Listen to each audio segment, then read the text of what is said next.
nggih? Kita niati. Bahkan kemudian qalu para sahabat itu tanya, "Ya Rasulullah, walal jihad fi sabilillah?" Kalau amal 10 hari pertama ini wiritan, sedekah, ngaji atau yang lainnya, kalau dibandingkan jihad, hebatan mana kira-kira? Dibanding apa? Jihad. Jihad itu perang, Pak. Perang, Bu. Kalau ada yang tanya, perang sama wiritan malam tanggal 7 ini hebatan mana kira-kira? Pikiran kita, Pak. Yo perang. Aku gak wani kan gitu. Sampai Beb, sama. Perang itu berat. Jangan saya saja maksudnya kalau sekarang. Perang itu tidak gampang. Perlu mental, tenaga, fisik dan semuanya. Ternyata ketika Kanjeng Nabi ditanya, walal jihad fisabilillah ya Rasulullah. Kalau misalnya dibandingkan jihad, posok jihad itu kalah. Walal jihad fisabilillah, walaupun dibandingkan jihad tetap menang sekarang ini gitu.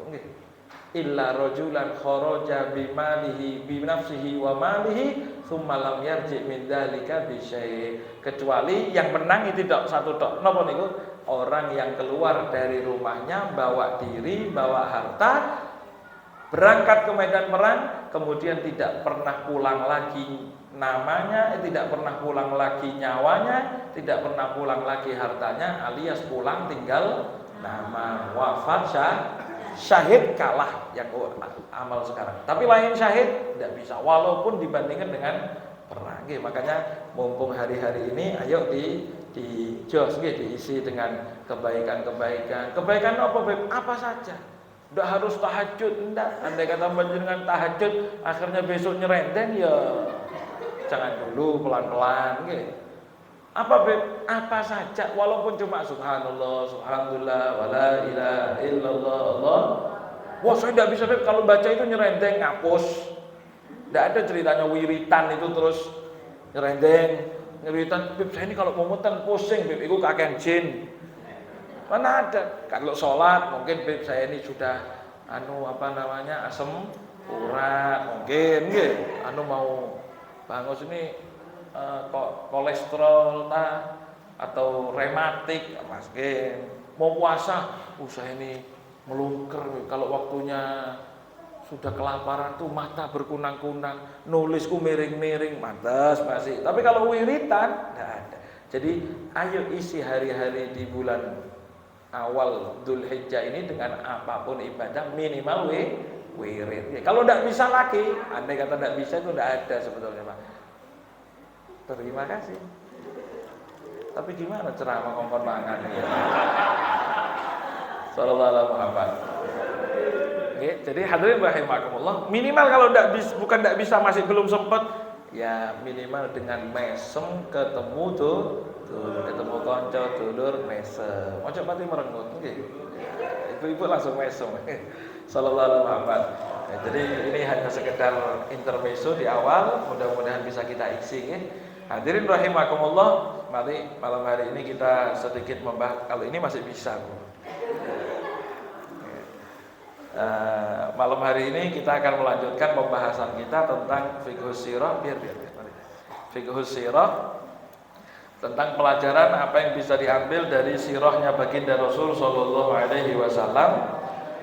Setelah pertemuan sebelumnya kita membahas tentang, mungkin ada yang ingat, pembahasan tentang amul fil.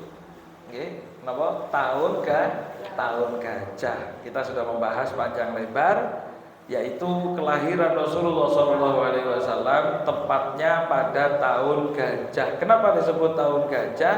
Karena ada pasukan gajah yang dipimpin oleh Raja Abrahah Al-Ashram untuk menyerang Mekah dan menghancurkan Ka'bah. Menyerang Mekah, menghancurkan Ka'bah.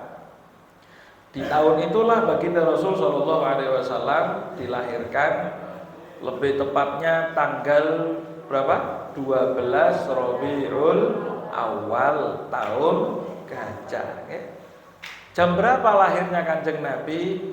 Dikatakan oleh ulama, wa qubaila fajrin abrozat syamsul huda, dan tepat mendekati fajar.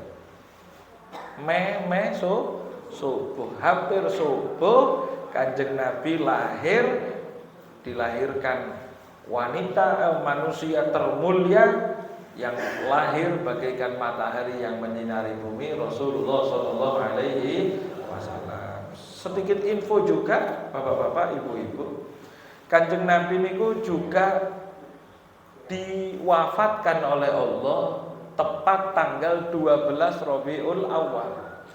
Berarti 12 Rabiul Awal itu adalah hari kelahiran dan hari kewafatannya Kanjeng Nabi. Berarti sama-sama 12, betul sama-sama 12 Rabiul Awal. Cuman kenapa ketika kita memperingati Kanjeng Nabi tidak memperingati wafatnya, tapi memperingati kelahirannya? Berbeda dengan orang-orang. Ketika kita punya kiai ulama besar sekalipun, yang diperingati adalah hari wafatnya, atau biasa disebut dengan haul. Jadi setiap tahun haul. Apa haul itu? Haul itu perputaran 1 tahun. Ketika kita memperingati ulama, memperingati wafatnya, memperingati Kanjeng Nabi, padahal sama-sama 12 tapi tidak ada kan? Jangan ojo ngarang-ngarang tapi mari ngene. Oh, karena mari ngaji tahun besok Maulid memperingati wafatnya baginda Nabi. Hati-hati. Kenapa hadirin rahimakumullah?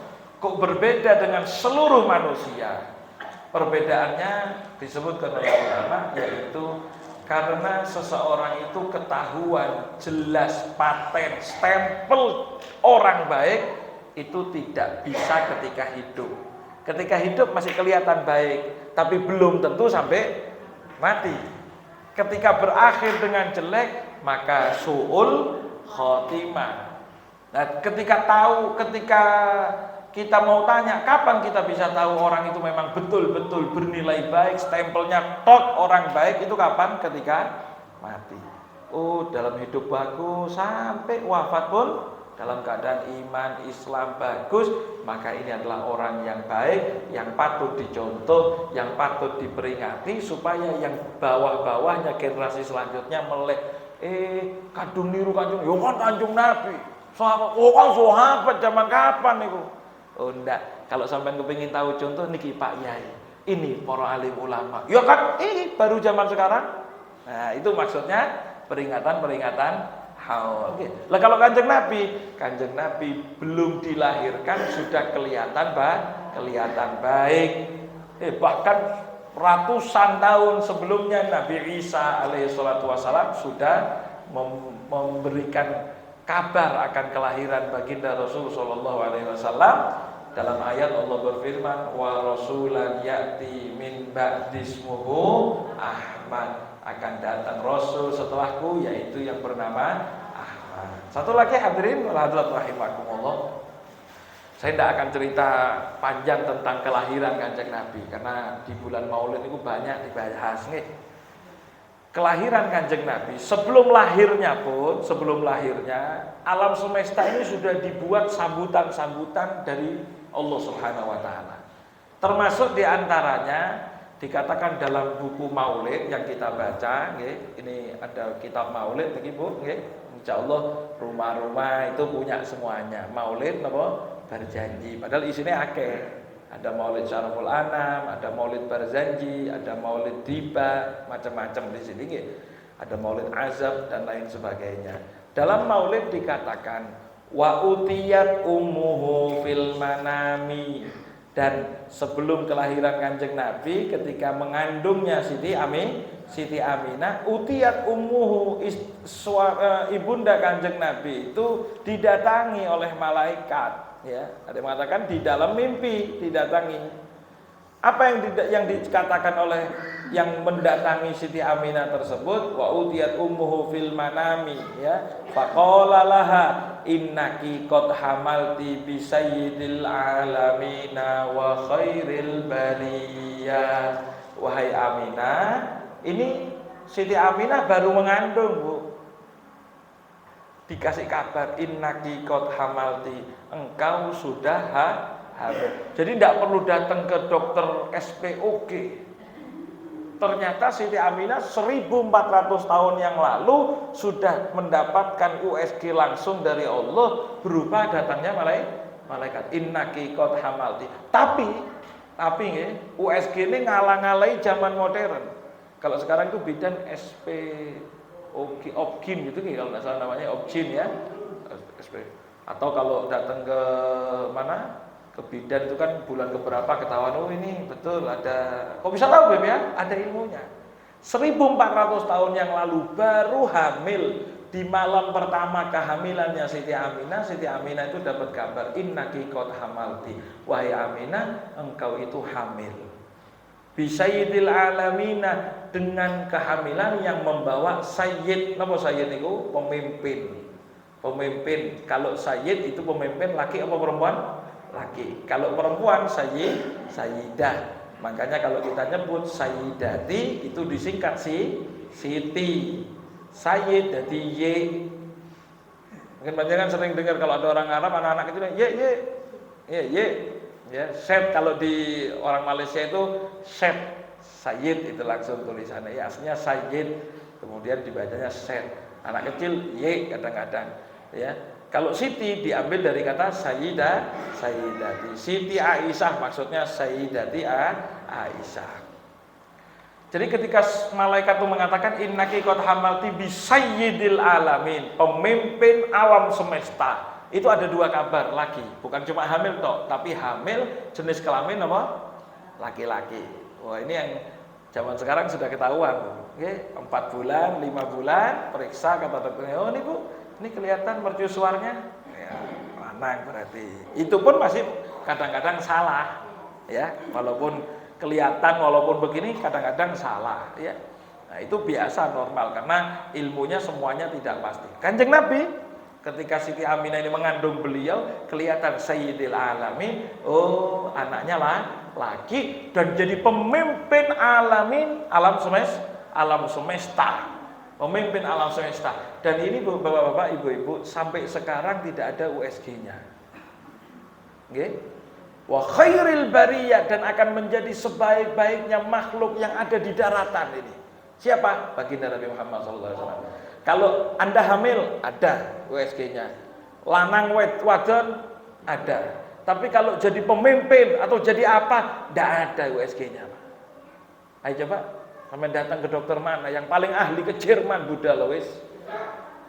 Oh ini insya Allah jadi ustad. Itu doa saja, tapi tidak mungkin pasti jadi ustad, betul. Dan alhamdulillah tidak ada USG model begitu. Coba ada, bahaya. Ibu datang ke dokter, oh Bu, ini modelnya preman pasar, Ibu. Dok, suntik mati saja dok. Kan tak wedeni anak itu di preman pasar. Wah Bu, ini lanang insya Allah ya. Jadi apa dok? Pembunuh bayaran. Dan sudah jangan ojo metu wis.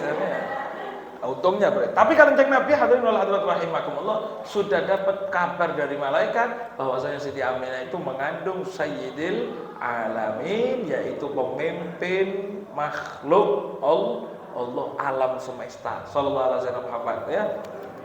Sehingga kelahiran Kanjeng Nabi sudah ketahuan baiknya. Lahirnya sudah ketahuan menjadi rahmatan lil alamin. Itu Kanjeng Nabi. Kalau orang lain tidak bisa. Makanya dalam hidup kita memperingati kelahiran Kanjeng Nabi, bukan kewafatan Kanjeng Nabi. Kalau kewafatan justru hal yang paling menyedihkan, hal yang membuat sahabat itu mohon maaf dalam tanda kutip linglung. Sahabat itu ketika kehilangan Kanjeng Nabi, walaupun tahu Kanjeng Nabi ini manusia, tapi linglung, bingung. Semuanya masih percaya. Makanya Kanjeng Nabi itu tidak langsung dimakamkan di hari itu sampai 3 hari. Ya, kalau manusia sekarang tidak bisa 3 hari, Pak. Sudah berubah, busuk, ya.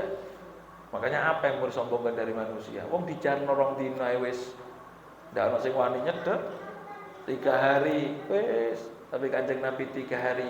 Ketika hari ketiga didatangi oleh Sayyidina Abu Bakar, hari pertama datang, hari kedua, hari ketiga sebelum dimakamkan, Kanjeng Nabi dilihat oleh Sayyidina Abu Bakar, dicium keningnya Rasulullah SAW, wangi Pak. Sayyidina Abu Bakar sampai mengatakan, ya Rasulullah, tibta hayyan wa mayyita. Ya Rasulullah, engkau harum hidup sampai mati pun harum, Kanjeng Nabi sallallahu alaihi wasallam. Dicium oleh Sayyidina Abu Bakar, tibta hayyan wa mayyita. Ya Rasulullah, wangi panjenengan ya Rasulullah. Kanjeng Nabi itu kalau duduk di satu tempat, katanya Sahibul Maulid, dan ulama-ulama pengarang-pengarang Maulid ini ahli hadis semua, bukan ngawur nggih. Ahli hadis, ahli sejarah. Itu dikatakan idza jalasa fi majlisin baqiya fihi tibuhu ayyaman wa in taghayyab. Kalau Kanjeng Nabi duduk di satu tempat, maka akan tersisa bau aroma wanginya berhari-hari walaupun Kanjeng Nabi sudah kapan hari jalan. Wa idza marra bi tariqin, kalau Kanjeng Nabi itu jalan di satu tempat, idza marra bi tariqin urifa annahu qad marra fi, maka orang yang lewat akan tahu, oh ini Kanjeng Nabi lewat sini tadi. Harum sallallahu alaihi wasallam Muhammad ya. Sallallahu alaihi wasallam Muhammad. Ini kalau ngomong Maulid enggak habis, mau cerita Kanjeng Nabi enggak habis. Ini moro-moro isa kurang 10 menit iki wis. Pas 10 menit. Turun pembukaan. Ya yang bisa kita ambil diambil nggih. Andai kita isa lebih sedikit ya dimaklumi nggih. Harus sabar nggih. Siap ya? Karena saya pernah ngaji di satu tempat itu begitu azan isya tengah-tengah ngomong. Muadzin dung. Oh, masuk akal ngasih tanda kalau isya. Ternyata mari dung tek dung. Ngomong nih, Pak. Allahu Akbar. Ki patung dah. Radio dah. Saya bilang, tapi kan sudah azan, Pak. Dia selesai ngomong, saya tidak mau debat. Terakhir masyarakat yang bilang, tapi kan sudah azan. Sholat yang terbaik adalah sholat di awal waktu. Ya kalau memang awalnya cangruan, ini kan duduknya pun kita menunggu sholat. Dan nunggu sholat itu perlu jenengan tahu. Ini biar makanya orang itu ketika tidak ngaji, ketika tidak pakai ilmu bertindak, kelihatannya hebat padahal acur rusak semua. Rasulullah bersabda, intidarus sholati ba'da sholati sholatun. Nunggu sholat setelah panjenengan sholat, kemudian duduk nunggu sholat, itu walaupun duduk hitungannya sholat. Jadi panjenengan kalau masuk masjid nunggu adzan, nunggu qomat, jangan diem, sholat dulu. Jadi walaupun setelah sholat, tetap hitungannya sholat. Lah ini kita mulai maghrib sudah sholat, duduk, ngaji, tambah ilmu. Andai kata kita diem di mana, yuk kita diam bersama, nggih, diem wis. Ini diem doa, andai kata diem, sampai yang punya teh silahkan diminum, itu diem doa, itu hitungannya sholat. Lo kok langsung kepengen jedung dang, Allahu Akbar. Ini tidak ngaji berarti. Ini, pentingnya ngaji di situ. Pernah lagi, ya akhirnya cerita sahabat kabeh. Balik ke sini, hadirin rahimakumullah. Baginda Rasul Shallallahu Alaihi Wasallam itu sebelum dilahirkan pun sudah kelihatan kemuliaannya. Dan sudah ketahuan bagaimana beliau itu mulia. Makanya, ketika Siti Aminah ada satu riwayat yang menyebutkan tentang Siti Aminah, Bapak Ibu-ibu. Siti Aminah itu ketika beliau akan mendekati ajalnya, ya. Nah, ini saya buka sedikit. Siti Aminah itu membawa Rasulullah dari Madinah sampai di Abwa, sakit ya, keras. Rasulullah bersama Siti Aminah dan satu pembantunya yang akhirnya ngerawat Kanjeng Nabi Muhammad sallallahu alaihi wasallam. Itu diriwayatkan, hadisnya riwayat akhraja Abu Nuaim, Imam Abu Nuaim ya, dari Thariq Az-Zuhri dari Ummu Sama'ah binti Abi Ruhm. Hadis riwayatnya an ummiha, beliau meriwayatnya dari ibunya. Dikatakan syahidtu Aminah, saya ini ngelihat ketika Siti Aminah mau wafat di Abwa itu. Ummu Rasulillah sallallahu alaihi wasallam, ibunda Kanjeng Nabi, fi illatiha allati matat, di masa kritis sakitnya ketika mau wafat. Wa Muhammadun ghulamun yafa, dan Nabi Muhammad ketika itu ghulamun yafa, anak yang baru dewasa, baru tumbuh besar, ngerti, kalau dijak omong baru ngerti, umur SD lah, baru mau masuk SD 5-6 tahun. Memang riwayat Kanjeng Nabi seperti itu umurnya, 5-6 tahun. Khamsu sinin. Itu indah roksiha, Kanjeng Nabi ada di hadapan kepalanya Siti Aminah yang mulia, ya. Siti Aminah itu Islam apa enggak, Beb? Nah, ini ada pertanyaan. Tapi sebelum saya jawab, ini penting. Ini di masyarakat banyak. Jangan buka YouTube, ada saja orang yang bahas tentang itu. Sebelum dijawab, enggak usah ruwet sama hal yang enggak ada kaitannya dengan ibadah kita nambah atau kurang. Itu pertama, nggih. Ayo saya mau tanya, kalau Siti Aminah Islam sampai tambah patang semangat gitu. Atau kalau Siti Aminah enggak ada pengaruhnya. Cuman itu masalah dibahas sama ulama supaya kita paham, okay? Dibahas sama ulama. Gimana pembahasan itu? Oh, mana? Tidak apa-apa sudah saya sebutkan. Minimal yang disebutkan oleh ulama tentang ibunda dan ayahanda Kanjeng Nabi. Karena begini, Pak, ada orang-orang yang dengan dalil-dalil dia menyebutkan, tapi intinya mau memaksakan bahwasanya ibunda Kanjeng Nabi, ayahanda Kanjeng Nabi itu nang rokok. Pokoknya itu tuh. Jadi dikasih dalil yang ini, enggak, tapi saya sampai itu nyari kebenaran, apa nyari pokoknya? Kalau nyari pokoknya enggak dijawab, enggak bisa dijawab. Pokoknya itu kan enggak bisa dijawab. Sampai kasih opoin pokoknya jawabannya. Okay. Minimal jangan sampai lebih dari ini. Minimal orang yang membahas ibunda Kanjeng Nabi harus tahu bahwasanya minimal hukum yang bisa disematkan untuk kedua orang tua Kanjeng Nabi adalah tidak dapat siksa. Kenapa? Jadi tidak ada kalau cerita di neraka, bohong gitu orang. Tidak tahu ayat berarti itu. Dan satu selain itu kurang ajar kepada Kanjeng. Lah Allah bisa menyelamatkan semua umatnya Kanjeng Nabi, mosok menyelamatkan orang tua tidak mau. Ya tapi kan bisa jadi, ya bisa jadi, tapi tetap sasak sih. Andai kata panjenengan selamat, tidak kepingin orang tua selamat, tidak mau minta sama Allah, ya ini bahaya. Walaupun ngomongnya pakai dalil, sudah ngomong pakai tidak, sudah kalau mau saya tidak mau bahas, sudah bahas sendiri. Tapi minimal yang bisa disebutkan oleh ulama adalah tidak mungkin dapat siksa. Itu pertama. Kenapa? Karena beliau-beliau itu masuk namanya ahlul fatrah. Ahlul fatrah, masuk orang-orang yang ada di masa kekosongan.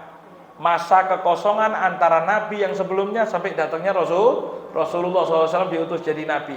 Orang yang hidup itu namanya ahlul fatrah. Allah berfirman dalam di ayat Quran, ya, wa ma kunna mu'adzibina hatta nab'atha rasula. Di ayatnya jelas. Dan kami sungguh tidak sekali-kali akan mengadab seseorang hatta sampai nab'atha rasula, kami utus rasul. Jadi orang yang tidak sempat dapat dakwahnya rasul itu tidak mungkin diadab, disiksa. Tidak mungkin. Siapa yang ngomong? Bukan saya, bukan ulama, bukan kaum sufi, bukan ini, bukan ini. Tidak. Allah yang ngomong. Jadi kalau ada orang bilang di neraka, kurang ajar. Karena tidak mau mengakui ayat itu. Jadi lah perkara yang tidak dapat itu diapakan, Beb? Dibahas sama ulama. Nanti yang ahlul fatrah itu gimana? Ada yang mengatakan ahlul fatrah itu nanti akan dilebur jadi tanah. Sudah kayak seperti binatang dijadikan tanah, tidak ada hukum siksa neraka atau surga, tidak ada. Ada yang mengatakan nanti akan ditanya, iman enggak? Ya, nanti akan ada di akhirat akan ditanya. Ada nabi namanya Muhammad begini, iman enggak kira-kira? Nah, kalau iman, surga. Kalau tidak iman, neraka. Andai kata pakai pendapat yang ini, berarti orang tua Kanjeng Nabi kira-kira percaya anaknya benar? Dijelas, nanya sudah kan gitu. Jadi minimal tidak mungkin masuk neraka. Tapi berdasarkan hadis-hadis yang ada, dalil-dalil yang ada, ternyata banyak riwayat yang menyebutkan bahwasanya Allah membangkitkan orang tuanya Kanjeng Nabi untuk beriman, kemudian Allah wafatkan kembali. Banyak.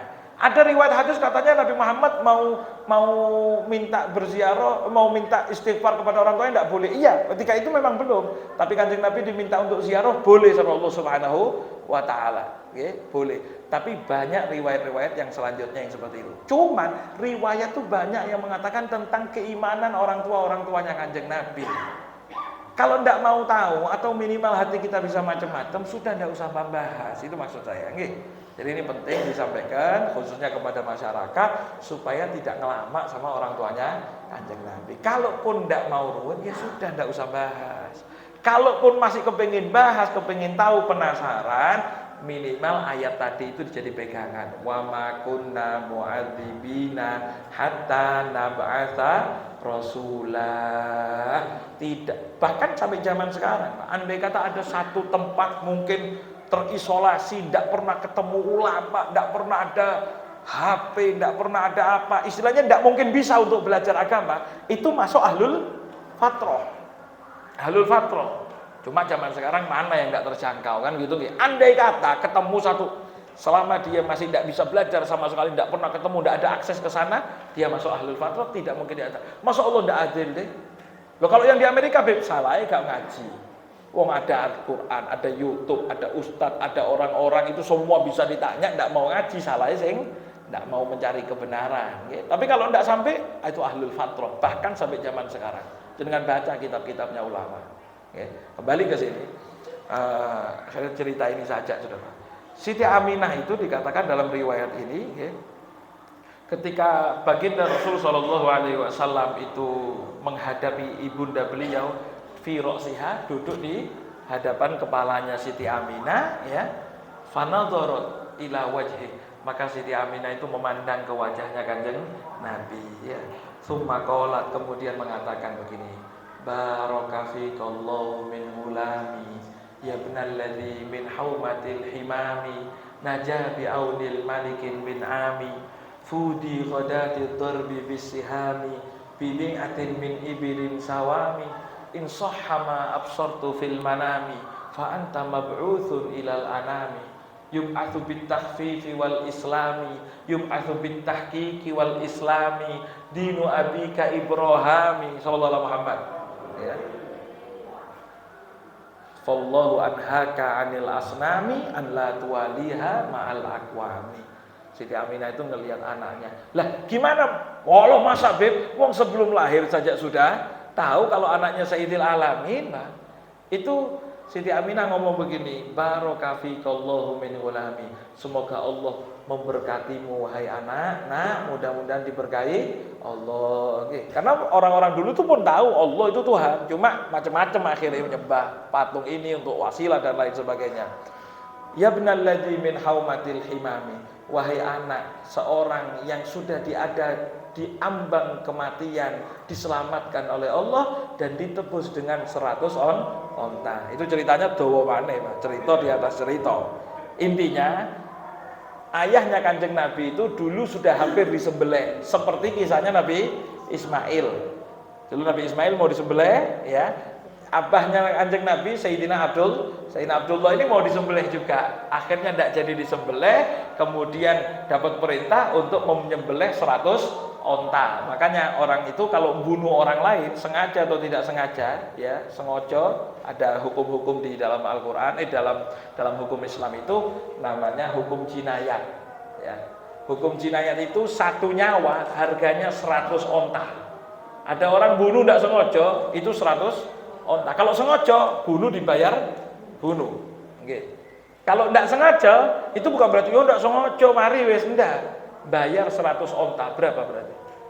100 kali 1 onta berapa? Sapi berapa? 20 juta. Tapi katakan 20 juta kali 100 2 miliar ya. Berarti 2M satu nyawa. Makanya ada macam-macam. Allahu Akbar, klub karyena. Beda sidik urusan partai politik, urusan ini, urusan itu, bunuh orang, satu nyawa itu 2 miliar. Itu hitungan dunia, hitungan akhirat lain. Hitungan akhirat Allah dawuh apa? Man qatala nafsan bi ghairi nafsin aw fasadin fil ardi faka'annama qatala an-nasa jami'a. Orang yang bunuh nyawa orang lain tanpa ada nyawa yang dia bunuh sebelumnya, maksudnya bukan karena dihukum atau karena kerusakan yang dia buat, faka'annama qatala an-nasa jami'a. Di hadapan Allah sama seperti bunuh sak dunya. Jadi satu nyawa yang dibunuh di hadapan Allah kelihatannya bukan satu mateni satu, tapi mateni sak dunia. Walaupun hukuman yang berlaku 2 miliar kalau sekarang ini 100 onta. Itu abahnya Kanjeng Nabi sempat mau disembelih, akhirnya ditebus dengan 100 onta. Itu katanya Siti Aminah, wahai anak dari orang yang hampir mendapatkan jurang kematian kemudian ditebus dengan bimi'atin min iblis sawami, dengan 100 onta yang dirawat. Insahha ma absortu fil manami. Nah, kalau betul apa yang ibu lihat di mimpinya ibu, Sayyidil alamina wa khairil bariyah, fa anta mab'utsun. Kalau betul itu nak, maka engkaulah orang yang akan diutus ke seluruh umat manusia. Nah, fa anta mab'utsun ilal anami tub'atsu bit tahqiqi wal islami min indi dzil jalali wal ikrami. Engkau diutus dari zat yang maha perkasa, yang maha agung, Gusti Allah. Engkau diutus membawa ajaran ayahmu, kakekmu Nabi Ibrahim. Makanya kita disebut millati Ibrahim hanifan muslimah wa ma ana minal musyrikin. Kan gitu ya. Nah, itu ibunda Kanjeng Nabi sudah ngomong, ya. Fallahu anhaka anil asnami. Engkau akan dicegah oleh Allah untuk nyembah patung. Ini firasatnya ibu, Pak. Bukan firasat, sudah tahu, dikasih tahu nih. An la tuwaliha ma'al aqwami, engkau tidak akan noleh ke patung-patung itu sama seperti kaum yang lainnya. Walaupun umatnya Kanjeng Nabi zaman jahiliyah semuanya nyembah berhala, ternyata Kanjeng Nabi mulai kecil tidak nyembah berhala. Sallallahu alaihi wasallam. Setelah ngomong itu, Pak, syair otomatis itu ngomong, kemudian mengatakan kullu hayyin mayyitin. Ini Siti Aminah dalam pembaringannya sudah. Kullu hayyin mayyitin, setiap yang hidup pasti akan mati. Wa kullu jadidin balin, setiap yang baru semuanya pun akan lapuk, akan habis, akan hancur. Wa kullu kabirin yafna, semua yang besar sekalipun akan ada masanya hancur, yafna, fana, tidak mungkin kekal. Wa ana mayyitatun, begitu juga saya akan mati. Wa dzikri baqi, kata beliau, sedangkan penyebutan saya, yang nyebut-nyebut saya pasti akan terus ada. Sampai seperti itu ngomong. Ternyata betul ya. Setiap kita nyebut Kanjeng Nabi, Aminah ibundanya, putranya Siti Aminah. 1400 tahun yang lalu Siti Aminah sudah ngomong, Pak. Saya akan mati, yang nyebut saya tidak akan selesai. Kenapa? Karena kita nyebut Kanjeng Nabi, selalu nyebut Siti Aminah, ya. Wa qad taraktu khairan, saya telah meninggalkan yang baik. Wa walantu tuhran, dan saya telah melahirkan satu sosok anak yang suci. Humma matat, kata Ummu Sama'ah. Setelah ngomong begitu, Siti Aminah ini wafat. Siti Aminah ini wafat. Fakunna nasma'u nuhal jin, kata Ummu Sama'ah ini, ketika prosesi wafatnya Siti Aminah, kami ini mendengar dengungan suara-suara jin yang seperti apa namanya, kalau kita ini orang takziah namanya nyelawat nih. Nyelawat di situ suara-suara kayak orang bingung ngurus kematian seperti itu, ya.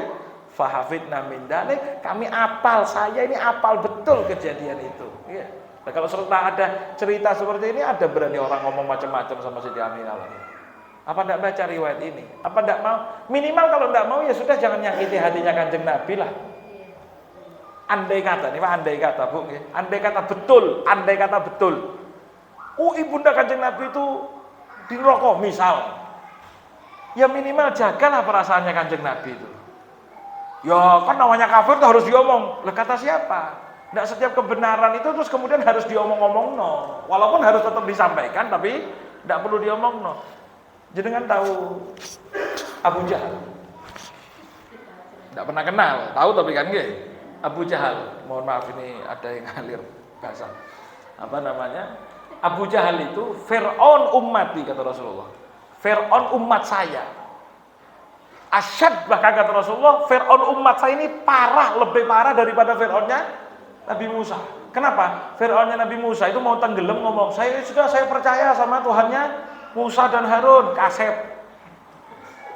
Fir'aunnya Kanjeng Nabi ini, Abu Jahal namanya, itu mau mati, Pak. Sudah mau ditebas sama sahabat Abdullah bin Mas'ud, itu masih ngomong begini, sampaikan salam ya sama Muhammad, ana aduwuhu fid dunya wal akhirah. Saya musuhnya dia dunia akhirat.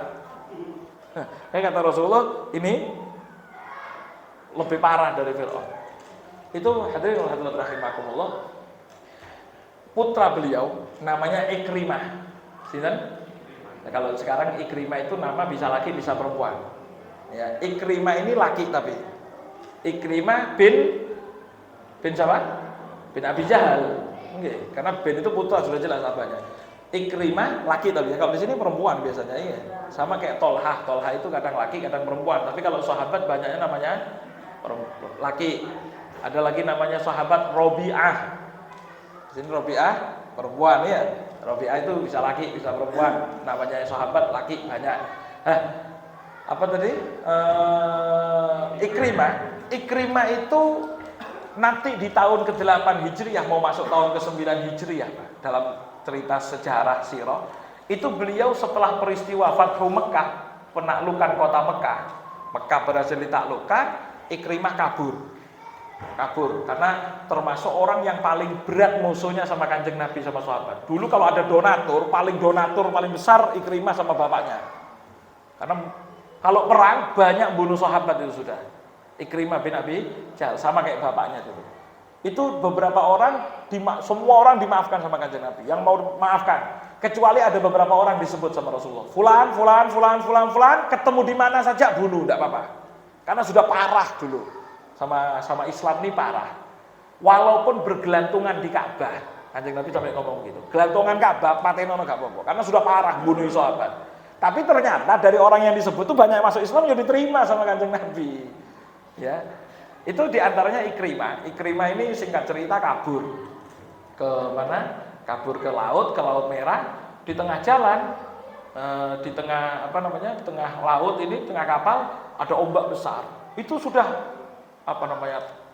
nyebut Tuhan sudah. Wah, Tuhan ini disebut tidak selamat. Wah, masih goncang. Tuhan ini disebut gak goncang. Sampai akhirnya menyebut gini, wes. Ayo sudah, kalau bisa, namanya orang kepepet itu kan apa aja dilakoni kadang-kadang ya. Gimana kalau kita sebut Tuhannya Muhammad itu saja? Nah, kita di laut ini selamat gara-gara Tuhannya Muhammad itu saja. Iya wes. Jadi akhirnya demi Tuhannya Muhammad, demi Allah Tuhannya Muhammad, mudah-mudahan kita selamat. Anteng langsung. Ikrimah mikir tuh, kalau Tuhannya Muhammad tuh bisa nyelamatkan di lautan, yang di daratan Tuhan itu apa terus? Ya berarti pasti Tuhannya Muhammad juga, tidak mungkin. Akhirnya masuk Islam itu, ya.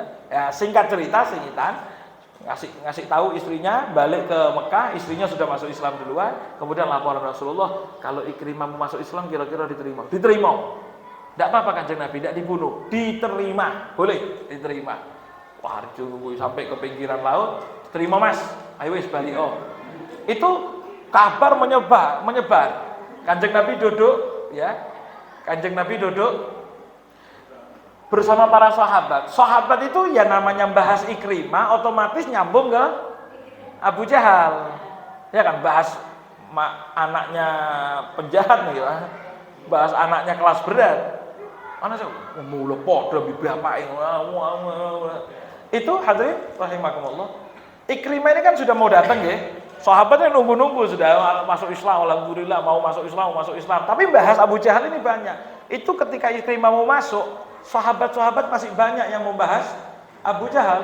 Itu dalam riwayat Aukamakon Nabi SAW, Kanjeng Nabi ngomong, kufu an Abi Jahal, takrimatan li Ikrimah.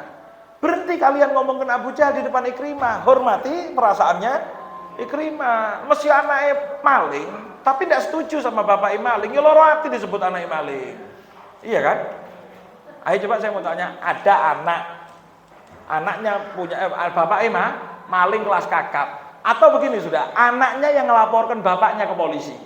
Sing jeblos bapaknya nang polisi laporan, Pak, bapak saya maling, sengitan nang gini, ditangkap sama polisi. Padahal anaknya yang tidak setuju sama bapaknya, bahkan yang jebloskan ke penjara. Misalnya terus lewat bilang, hei, naik maling.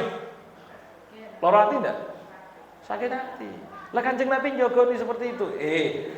Diem, jangan ngomongkan jangan ngomongkan Abu Jahal. Hormati perasaannya Ikrimah. Lah kalau perasaannya Ikrimah dihormati sampai seperti itu, kok ada orang yang berani tidak menghargai perasaannya Kanjeng Nabi? Andai kata betul, makanya saya bilang, andai kata betul di neraka pun, karing lama bahas-bahas itu. Kan apalagi salah, apalagi tidak betul, apalagi disebutkan oleh ulama minimal tidak mungkin diadab, pasti masuk ahlul patro. Apalagi ada hadis-hadis banyak yang meriwayatkan begini, ibunda Kanjeng Nabi kalau abahnya Kanjeng Nabi itu dibangkitkan. Apa salah, apa repotnya Allah membangkitkan ayahnya Kanjeng Nabi untuk beriman, ini apa repotnya? Kan tidak ada repotnya sama sekali. Ada hadisnya, ada banyak Pak. Tapi kalau panjenengan masih repot putu, tapi hadisnya sahih ta. Sahih mana bahas? Ya sudah, minimal ayat itu berbunyi tidak akan mengadab seseorang kecuali sudah dikirim Rasul. Berarti ayah ibunya Nabi sudah ada Rasul enggak? Tidak ada Rasul. Ajaran Nabi Isa habis, Kanjeng Nabi belum jadi Nabi. Berarti ahlul fatrah. Ayo ini belajar. Gunanya ngaji supaya mulut kita tidak jadi mulut yang kurang ajar. Kari kejem, kari kasar ngomong kurang ajar. Lah dia lebih kasar malah Kanjeng Nabi. Oh kita suruh halus. Ya harus ya minimal kita tidak bisa toleransi diem dalam masalah itu ya. Jadi itu sedikit Bang. Insya Allah kita lanjutkan pada pertemuan berikutnya. Info terakhir, info terkini Rabu besok ya adalah satu hari sebelum hari raya, yaitu hari Arafah. Perlu diketahui hari Arafah itu adalah hari tanggal 9 Dzulhijjah. Hari Arafah itu apa? Sampai lihat semua kitab fikih, hari Arafah itu hari tanggal 9. Bukan hari di mana orang haji sedang wukuf di Arafah, bukan. Salah pengertiannya itu. Jadi kita ini memperingati tanggal 9-nya jangan ruwet sama orang wukuf. Tapi kan kita ini nyebut hari Arafah karena orang itu di Arafah. Lah saya mau tanya, orang yang di Arafah nyebut Arafah gara-gara apa? Mau moro-moro tanggal 9 saiki gitu. Kan karena tanggal berarti kan, karena mesti tanggal. Sehingga ketika mereka pakai tanggal, memang patokannya adalah tanggal. Jadi kalau ada orang sampai lihat WhatsApp, lihat ini video-video ngomong, kok ini logikanya adalah gak ahli fikih, kakek ngomong. Loh, walaupun penceramah, Pak, mohon maaf ya, karena tidak setiap penceramah ahli fikih, ahli hukum, dan tidak ahli hukum belum tentu penceramah. Sehingga ikut ya. Oh ada perbedaan, ada betul di dalam madhab-madhab lain ya, ada madhabnya Imam Abu Hanifah itu mengatakan ketentuan hukum itu tidak mengikuti per daerah tanggalnya, tapi ikut ke imam. Jadi kalau dulu kan ada imam satu, Amirul Mukminin itu ikut ke sana. Mungkin kalau sekarang ikut ke Mekah satu saja ada, tapi bukan madhab Syafi'i yang kita pakai di Indonesia. Jadi ojo garai ruwet wong Indonesia gara-gara omongan seperti itu. Ya, jadi hari Arafah fadilahnya luar biasa besar ya. Puasa di hari Arafah, hadis riwayat Imam Bukhari, Imam Muslim dikatakan siapa yang puasa Arafah, saya doa kepada Allah. Doanya Kanjeng Nabi. Napa niku? Hari Rabu besok saya doa kepada Allah, puasa tersebut akan menghapus dosa setahun sebelumnya dan dosa setahun setelahnya. Berarti dosa 2 tahun. Jadi eman-eman ya hari Rabu besok. Dan kemudian sore harinya kalau bisa pakai dengan ibadah, jangan sampai lalai. Karena sore hari-hari Arafah Allah tidak pernah memberikan jatah keluar dari api neraka sebanyak